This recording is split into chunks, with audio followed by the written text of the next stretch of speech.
dear audience of ZaZaZu, today our passion dialogue is back. You have already seen last week, our passion dialogue has changed the format. Last week we just had our sexercise with the cool Mr. Willy Lin, and today we have a very special guest, Dr. Angela Tan with us.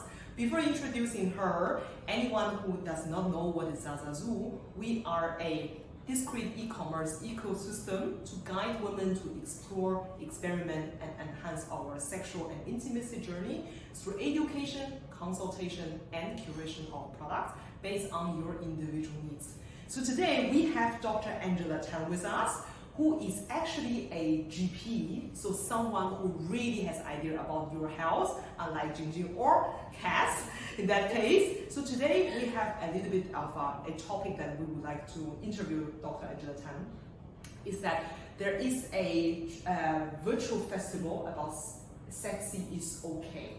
So this campaign goes through the whole November, and a virtual festival is starting on the 28th and 29th of November. We will dive a little bit into details later on. So firstly, out of curiosity from our audience, we have already conducted some survey with our audience before about this that whole campaign. We have gathered many questions. So the most asked five questions would be great to hear a little bit from your view. So you are actually a GP professionally. What makes you to become an intimacy coach, and what drives you to be the merger of a couple? Okay, sure, let me go on that. So when I first started being as a doctor, so I graduated from medical school, I was actually quite lost as a person. I mean, even though being in medicine dictates a full lifetime of solid rice career that nobody will leave behind, but I had my doubts as a doctor. And when I chanced upon life coaching, it changed my entire lifespan of what a doctor should be and what life actually means. I mean, it's kind of weird that you see people dying all the time, but yet you have no understanding of what is the meaning of life. Right. So that was very disconnecting for me. As I started to understand myself better, my strengths better, and that was when I realized, hey, I'm actually pretty good with relationships. And that got me into how do I work with people, couples, about how do they solve their relationship issues. Then the more I work with, I realized that sex and relationship, they kind of go hand in hand. Absolutely. Okay, you can't have someone with sex problem and have no relationship problems. True. And someone with relationship problem will say that their sex life is perfect. So it kind of goes hand in hand. And this is when I realized that, hey, my medical skill sets is coming so readily. I can apply what I learned in school, physiology, about how the whole body works, how sex works, and marry it together with my relationship coaching. And this is how it all started. This is fantastic, because I think especially in Asia, we very often, that sex is one thing and then relationship is another thing. What we often realize that people, especially in our audience, often people come to us, I do not have an orgasm, I cannot connect with my husband. We are focusing very strong on the sexual part maybe, but as you rightfully said, it's always a couple, it's always with another person, and very often we realize also in our previous talk is the conversation and then we actually have never learned, growing up in Asia, how to drive conversation between couple and between how to speak to your partner regarding sex, regarding everything around it. I think that's great. But then there's intimacy coach. Does it deviate? What's the difference between an intimacy coach to a couple therapy? There are so many names, no? I mean, there is plenty of names, but I guess it doesn't really matter just the labels. It's really, if you want to find a therapist to work with, you got to do what I call a chemistry test. Right. Can you actually work with somebody as such? Do you believe in what they have to offer? Because our ideologies are all different, and we come from different schools of thought. Right. So you can't expect everyone to be the best fit for everyone. Absolutely. I mean that's the same, right? If you couldn't choose your husband or your wife, you're not going to just randomly, because he's the richest person, he's the smartest person, and therefore I must marry him. That's not what they're saying. I come from China. I think the way we work very differently. This is the first thing you see. Then you see whether you have a chemistry match. No, but joke aside, absolutely. I think it's a holistic concept at the end of the day. But I think the conversation with all our audience, our clients that buy our fantasy boxes or curated boxes, what they do at the very beginning of our entrepreneurial journey. At the beginning, we actually put a set for couples together, and then the couple come back to us saying, "Great, but actually we don't know how to start. because we don't know, we haven't been intimate for so long. Now you suddenly give me a great, there's some candles, some essential oil. Now it's awkward. So, how is it awkward? look at you, look at me, and say, Yeah. okay, so What's next? shall we undress or what's next? I think this is I think very crucial. We have actually a couple came to us and saying that they are seeking advices from gynecologists who would guide them to a sexologist, but that was way too much. And then we were saying, look at actually our Dr. Angela Tan is also our expert from ZaZaZu. So why don't you go and seek a couples therapy? And then at that time they are in Singapore, but then they couldn't go back from Australia, so they actually went to see another intimacy coach. In Western world, they are a little bit more advanced. I think they do not see that as a problem. Then he said, okay, the intimacy coach as such is just a great decision that are made because we started to a conversation with each other. So very cool. So what does this have anything to do with how do we move to couples therapy to sex is okay? Well, one of the things that we talked about here is that when we are so self-conscious of our own body image, that we think that just by having smaller breasts or bigger hips or I don't know, like flatter nose or something like that, it makes us not sexy, and we carry that reluctance to open up into the bedroom. Right. Okay, and become very conservative and reserved. Then nothing's gonna happen in the bedroom. True. We feel very often insecure in how we look and is this sexy? What is sexy anyway? I don't know. I don't know. You see, right? The problem about things when you boil down to a definition is does it fit everybody? I mean, if I were to say you are sexy, am I saying that anyone that looks like you will be sexy? You see? And then what if someone doesn't look like you? Then does it mean that he or she is not sexy? We have also a question from the audience that time they're asking, okay, sexy, what is sexy in the sense of if a man come to me and saying, oh, you look really sexy today versus I feel sexy today, what is the difference? Are there any correlation? Okay, so let me go back. Let me go back to the English dictionary. Yes. Okay. So the English dictionary defines sexy as an attraction that is more sensual in nature. Okay, so if we were to use that as a description of what sexy is, I think it doesn't matter, right? Agree. Because if a person were to view that sexy, he's going to think that you're attractive in a sensual way. And you think that you're sexy, you're feeling sensual that day. True. I think the misconception somehow is, for example, we did the survey as well because the word you rightfully mentioned, attractive, sexy. Attractive is perceived from our audience, especially from women, as a positive word. Whereas sexy has a slight negative connotation because most of the times men think that is sexy. I think that's merged good into the conversation. Why do you can start this sexy is okay? It's not? Why is it? Because you said sexy is okay question mark or sexy is okay exclamation mark? Boom. Well, I would say it's a full stop. To be totally anti-climax about it, because sexy has been normalized. The moment you put an exclamation mark, you're making it above the norm, which is what we don't want. We want it to be an everyday affair. Something that is chewable, everyday, that's sustainable. It's not something that just because you dress up astrology today, therefore you are sexy. No, it's an attitude that you exude on a regular basis. The confidence that you have in yourself, the pride that you carry your body with. You see? Agreed. So that's what I feel sexy should be. Absolutely. So what's the gist behind this campaign? So would you drive you? Why November? What drives you to start this controversial campaign in a way? That is extremely controversial and I mean that will be our side story. What are the different laws that were hit with this campaign? Okay. Well, the whole point is that because sexy is only a 4-letter word, it's supposed to be something so simple and easily understood. But yet it's so highly misunderstood. Okay, one, what we said earlier on was that we think sexy only confers to a typical body type or typical way you dress. Okay, and yet sexy also has another negative connotation to it. That when people describe you as sexy, you seem to be drawing unwanted sexual attention.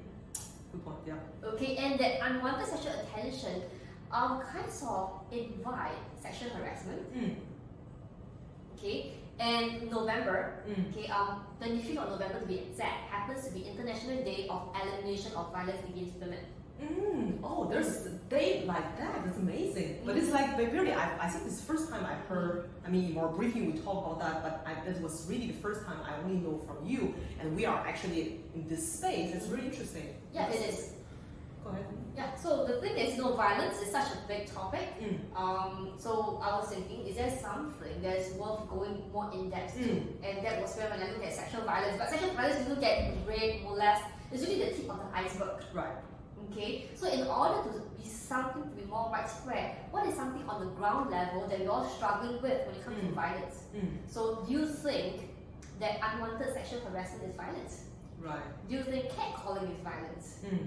You see? So these are the micro violence, the micro aggressions that are around that eventually builds up to the bigger ones. So if at the core we can handle these micro aggressions and people are more inclusive of each other and they're able to embrace each other more, well then that solve the problem at the top. Right. No, so that was where I was coming from. Interesting. Because I think that's how we had some bold questions from the audience as well. Because let's say very controversial space as such, and as you said, sexy is unfortunately there's a misunderstanding about sexy is always what is related to certain body types, certain that, for example, if you go to Orchard, you see a lot of pictures. We always say our society, one of our slogans, our society is oversexed but underfucked. because you see sexy everywhere. But what is sexy in the sense of men design shoes? Shoes are pretty 8 inches and really form like this. No? I mean, it's really does not please your food, right? Yeah, it's like sneakers, right? Exactly. However, society has designed this because it looks really sexy. Yes. Now we women, although as comfortable as it is, uncomfortable as it is, we still think that is sexy because that is defined by men. So if a woman dresses sexily, does she dress it for herself? Or is it or does she just want to catch attention?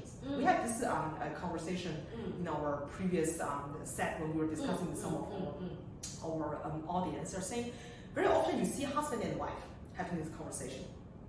Wife today want to dress very properly, or to show a little bit of breast, maybe a little bit shorter skirt, and then want to go out. And then husband's like,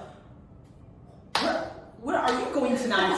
She said, I have a girls' night. Well, very clear, it's a girls' night. We've been married for 10 years. It's a girls' night, very clear. But she's like, but men are going to look at you like in a different way. It's an invitation for something. So she didn't. So then they end up in a big argument, and she slammed the door, and he was very upset. And yeah.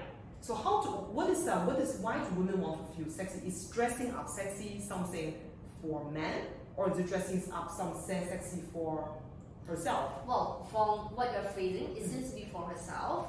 That after 10 years of marriage, I will believe this woman is slightly senior in her age. They don't look 19. At 19, you don't really care how much. You look sexy anyway. Yeah, right. Everything sits right there. Right? So I guess at this point in time in life, she just wants to still look good and presentable. Right. She wants to feel confident when she's out. But you can still dress properly without feeling, without showing too much, because it's also a certain way to, if you, for example, I wear spaghetti top, something like that, then if I have a push-up, because this is one of the most popular bras, push-up one, then you are actually showing something. We have very often also men coming to us like, it's not that I want to stare at your boobs, but they are right into my face. They are, where else should I look at? Should I speak like this? Or because it's very inviting in a way. And men are designed one-dimensional. So, as I said, you can't listen and look at that. So very often is that because we have many women come to us and say, I dress up sexily for me. But fortunately and unfortunately, men are just in bars, and now we cannot go to bars, but at least restaurant. Sometimes men look at me, I feel admired because I'm married 10 years back. My husband does not look at me like that way anymore. Yeah. However, I enjoy that, but I do want to invite.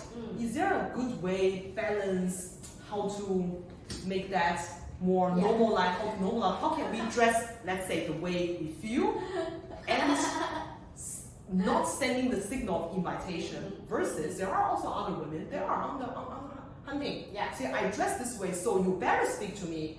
How can we differentiate? This is going to be a very long problem to solve because it's really very cultural. Right. If you look at it that way, it's just like in the art gallery. There are so many amazing pieces of art, and some of us are attracted to some, and some of us are attracted to another one, right? And we'll sit. Look, in gallery they have long benches. They are very comfortable. You can just sit there and stare at the art piece forever. So does it mean that we are actually having unwanted thoughts on the art piece? Right. You see that? So the thing is, how did we normalize the whole sexing? Yeah. Such that sexy can be an art piece to be admired, that you don't have to possess, to touch, to grope. But I understand that concept. However, for men, men are driven by. There are medical terms for that, but if they see sexy women, sometimes some things turns on. So how do you avoid that as well? Because very often I don't think we should avoid that as a reaction. If it's a physiological body reaction, right? Okay, and you're attracted to something, I think that's a nice thing to have. But it's about, do you have the self-control and self-management? Not to, go up to a woman and start groping her just because she's attracted to you. Right. So it's that respect that we're talking about here. Right. So I guess as mothers here, and if we do have sons, I guess it's time we take the role in teaching our sons how do you respect a woman. Right. I think, and it's also this concept that we are talking a lot about sexual education as well on our platform, is that we actually don't bring this. Everybody know for a fact you need to respect women, but that is a theory. But actually, we make, even among girls, sometimes we make jokes about don't be a pussy. Yeah. All these kind of words actually drive into a certain conversation to make the society think to name women. So meaning that, for example, a pussy is a bad thing because it's weak, which is actually completely controversial, counterintuitive. Pussy is the vagina is the most powerful organ in the world. Whereas if you say you don't have have some balls is the weakest thing. In a way, weakest the organ in the world. You touch it, then just collapse. Whereas the baby coming out of the vagina, so. Yeah, but a different kind of conversation. But I think what we try to normalize here, what do you want to achieve with this campaign? Like I saw there are many, there's the virtual festival are actually 2 days, so on the 28th, on the 29th, tickets are selling fast, so go to Eventbrite, how can people reach you? Well, we have a Facebook page, so search under Academic Relationship and Sex Your Finance. Instagram, you find Sex is Okay Your Finance too. So how can people buy the ticket? Is on Eventbrite. On Eventbrite, fantastic. Yeah. I get that linked in your IG as well. Right. I had a brief look inside. Could you share a little bit about the program? Who are you? What kind of elements? Why did you choose? I saw there are some dancing, some we are part of them as well. There are some, I think you were talking with Andrea, another intimacy coach, I guess, as well. So what are the concepts behind? Why did you pick these topics? Okay, so we have, I'll divide the whole thing into 2 main segments. One are panel discussions, and the other one are activities. So the key point of panel discussion is for us to understand what is the taboo behind sex. Right. How do we redefine it? What's what makes sex, well, not sex, but the expression of sexuality, say for all of us. Right. So it's all very conversational based, and we're going to have people who have been in the sex objectified industry, lack of a better word. So it's people like models, photographers coming in to share with us how they felt in their own career and how has things shifted from those days. Interesting.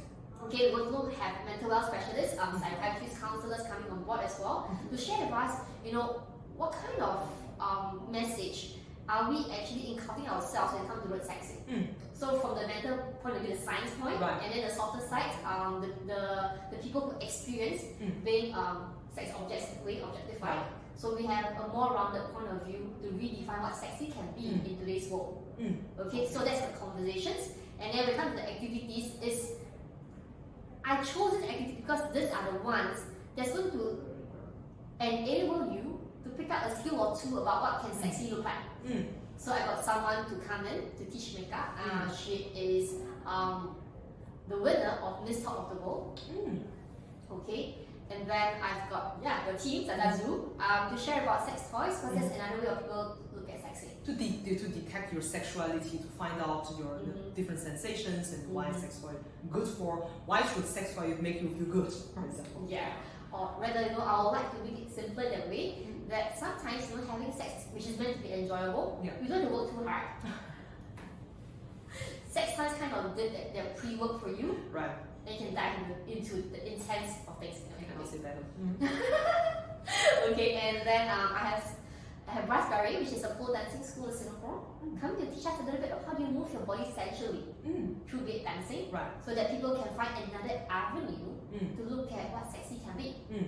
Okay, and because sometimes we don't feel quite safe in all of this, we have got K-Cat Academy. We kind of teach us a skill also about self-defense on the street way. Okay, so you don't go through the karate or taekwondo class, but you learn the quick tricks to how do you take care of yourself. Yeah. So if you look too sexy and someone did really get nervous, and you can just and you should do it, definitely. Yeah. So we have activities to empower women to be sexy. So that is how the whole program comes together.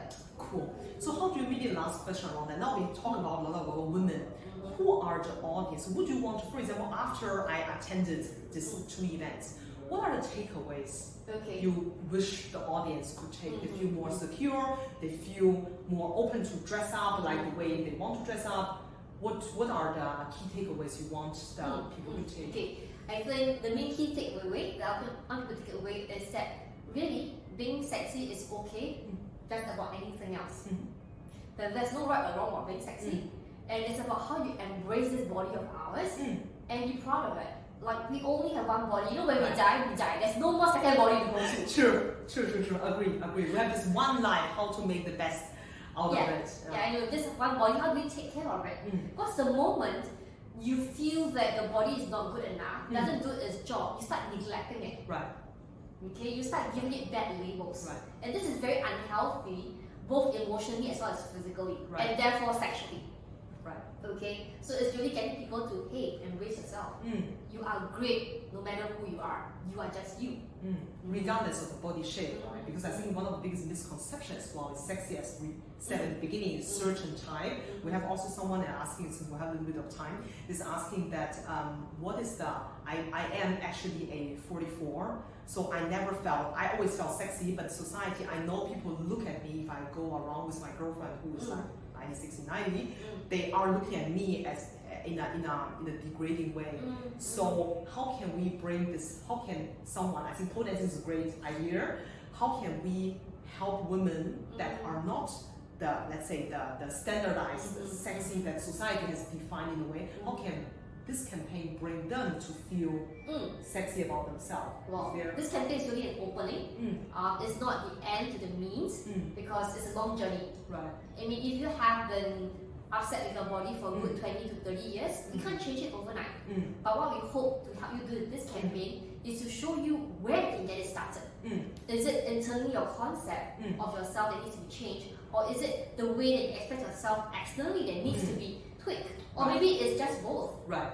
Okay, so all our partners on board, they handle the different angles of it. Interesting.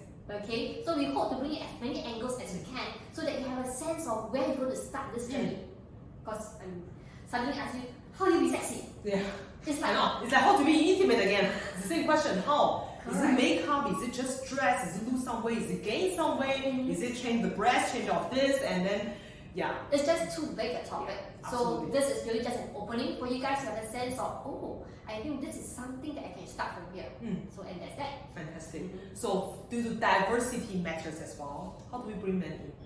Because men are, I think that we have, the month of against, what is called International Day Against Sexual Harassment, unfortunately, as from today, it's still, I think most of the time, it's women being harassed by men, as they are physically just a stronger gender. There are some men in our audience that say, I want to be an advocate. Yes. But if I go out saying, sex is okay, and everyone's like, boo, of course sex is okay for you. How can we bring men be the advocate in that campaign? How can we involve men? Perfect question. This is where I think men are going to be the best supporters. They always say, if there is a successful man, there must be a successful woman at the back. I think it's also reversed as well. Okay, so if you want your woman to be proud of who she is, you got to be able to embrace her as well. So your support, your comments. I mean, I work with a couple of females who have gone through big changes in life, especially cancer. they feel that dropping hair, losing weight, all that dried up skin, and maybe losing a breast or body parts. Of course. It's very, very detrimental to their own self-image. Yeah. But it's the husbands that makes the difference for them. Yeah. How they continue reassuring that, hey, you're alright, I still love you no matter who you are. Yeah. I think that is the best thing that men have been doing all this while to keep our women happy and proud and confident on themselves. Because without this man, this women, it's going to falter. True, absolutely. So, in this campaign, the men, they appear to take a back seat, but no, I think they have a very important decision here. Right. To be there rooting for their partners, that they are great to be who they are. Fantastic. That's I think this conversation cannot be better ended. Now we have included women and men. So from diversity perspective, even check the box. So thank you so much for staying with us and listening to the conversation. And I would follow us on ZaZaZu /VIP in Instagram. Follow Sexy is Okay. And it's 2 weeks, 28th. What do we have today? 2 weeks. Slightly less than 2 Less than 2 weeks. So check it out, going really fast. So join. It's only $25, right? So I think that's self-defense, how to be sexy, makeup, such a rounded package. So don't miss the opportunity. And like ZaZaZu, like Sexy is Okay. And see you next time. Bye.